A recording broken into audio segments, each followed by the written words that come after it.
This is Jared Horak for today's RacingDigest.com, and my Today's Racing Digest video series continues Saturday, March 2nd, 2019. It's Fountain of Youth Stakes Day from Gulfstream Park. I'm going to give out my top win contenders for 3 of the stakes races. They have 9 stakes races on an outstanding 14 race program. Let's jump right into it, and let's jump over to the 12th race from Gulfstream Park, the Grade 2 Devona Dale. For 3-year-old fillies, they're going to be traveling 1 mile around 1 turn on the main track. This is a Kentucky Oaks 2019 points race, and your 2-year-old filly champion, number 1, Jaywalk, is back in action. She's 2 to 5 morning line. Now, typically, I like to try to beat horses like this. First start of the year, the Kentucky Oaks is her main goal. You think she might need the race, but then when you look through the field and you see that she's strictly the one to beat in here. She won the Breeders' Cup Juvenile Fillies going wire to wire last year. That was an excellent win. She won multiple races. She deserved to be your 2-year-old filly champion. She's just quicker than these.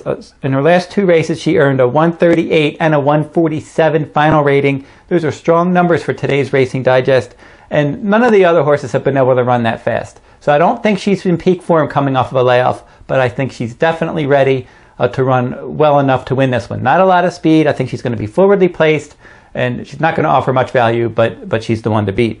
If you're looking maybe for a cold exacta, I suggest maybe using number 5, Champagne Anyone, in the second slot. She seems best when she can sit back and make a run around 1 turn. Her numbers have been steadily improving in each of her races, and I just think a 1-turn mile looks perfect for her. She finished a solid 3rd last time in the Forward Gal. That was a grade 3 at Gulfstream at 7 furlongs. This extra furlong is going to help. I think she can complete the exacta. Let's jump over to the 13th race from Gulfstream Park. This is the big one, the grade 2 Fountain of Youth for 3-year-olds, and they're going to be traveling 1 mile and a 16th on the main track. This is a Kentucky Derby 2019 points race. There are many ways you could go in this race. Number 1, Code of Honor, was one that I really liked last year. He was on my Kentucky Derby contenders list, and you can read that each week at today'sracingdigest.com. But he was an early horse that was way up on my list early last year after winning his debut and then overcoming trouble and finishing a good 2nd in the Champagne Stakes. Has made his first start over the winter in the Mucho Macho Man Stakes at Gulfstream. Finished a flat 4th in there, not his best effort. But he's training well for this. Obviously, Shug McGahee's not going to throw him in there unless he thought he had a decent shot. And he's got some running style versatility. I don't know what his best style is.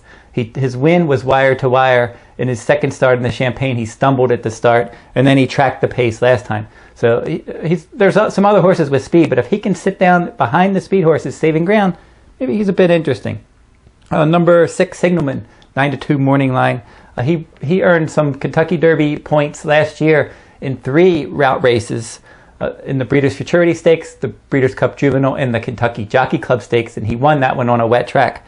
Now, he's one that I think he may need the race. He's a closer. He's looking for a bit of a pace meltdown, and in his first start of the year, I think Ken McPeak would be happy if he sat back, made a run, and hit the board in here. Number 5, Bakoma, was 2 for 2 last year. He won the grade 3 Nashua Stakes 2nd time out, and he earned some decent numbers last year, and he should continue to get better. I just don't know how far he ultimately wants to go, but he's got good tactical speed, and he's at least a bit interesting.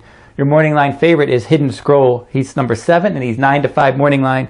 Now, he looked excellent from start to finish on a wet track in a 1-turn mile at Gulfstream Park in his career debut, and he got a 153 final rating. That tops the field. Now, how is he going to do here? His first stakes race, his first start around 2 turns, first start on a fast track as well, and he's going to meet some other speed. So there's some questions for sure. Now, obviously, he's got a lot of talent. We just don't know how good he is.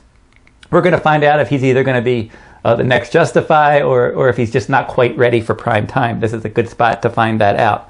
Number 8, Global Campaign, is interesting. He's 10 to 1 morning line. He pressed the pace, and he won both of his starts at Gulfstream Park, getting a 137 and a 141 final rating.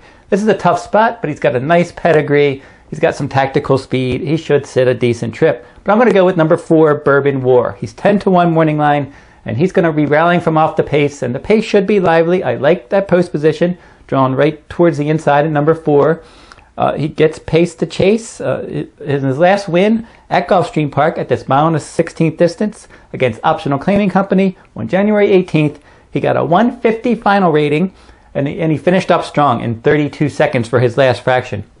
So I like the fact that but he has that win at the course and distance, and he earned a solid number, one of the better numbers in the field, and he could improve in his second race off of the layoff. Good race spacing here, get some pace, and at 10-1, he's worth a stab.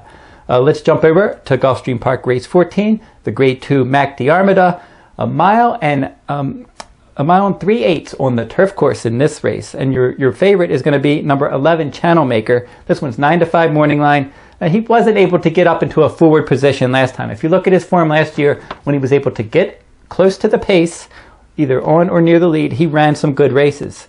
And he ended up splitting that 10-horse field last time in the Pegasus World Cup turf. So now Joel Rosario is going to get back aboard, and 2 of his best races last year were with Joel Rosario aboard. The Bowling Green, he won that one at this distance. Then the Sword Dancer, he ended up finishing second. Now, if he can get up on the pace this time, he's got a big shot. There doesn't seem to be a lot of pace. I think Channel Maker is one that's certainly a pace contender. Number 2, Village King at 8-1. He's got some forwardly placed ability in here, and he could like that firm turf. But Channel Maker's the one to beat, but I'm going to go with number 6, Zulu Alpha, as my top choice. He was my top choice last time out, and he finished first or second in 5 of his last 6 turf routes. He won the WL McKnight at 1.5 miles at Gulfstream on January 26th as my top choice. I love his tactical speed. He can set a good trip. He can sit in mid-pack, he can track the pace, and maybe he can pull off the slight upset over Channel Maker. If you like this video, give me a thumbs up, subscribe to my YouTube channel, make some comments in the comment section. Who do you like in the 2019 Fountain of Youth Stakes?